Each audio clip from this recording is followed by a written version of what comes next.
So, ich muss mal meinen Unmut kundtun.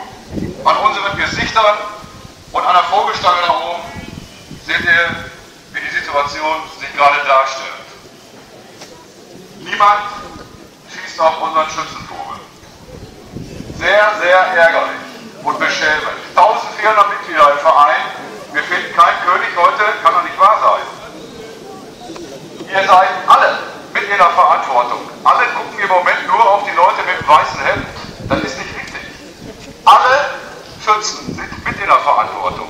Wenn der Vogel heute nicht fällt, werden wir ganz konsequent ohne König nach unten ziehen. Ganz konsequent, könnt ihr euch drauf verlassen. Die Konsequenzen, die das mit sich zieht, könnt ihr euch im Moment, glaube ich, gar nicht vorstellen. Einige von euch wissen das, viele von euch nicht.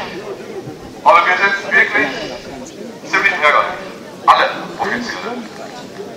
Lasst euch die ganze Geschichte eine Stunde durch den Kopf gehen jetzt. Wenn wir in einer Stunde den Vogel nicht abgeschossen haben, werden wir konsequent ins Zelt abgeschossen.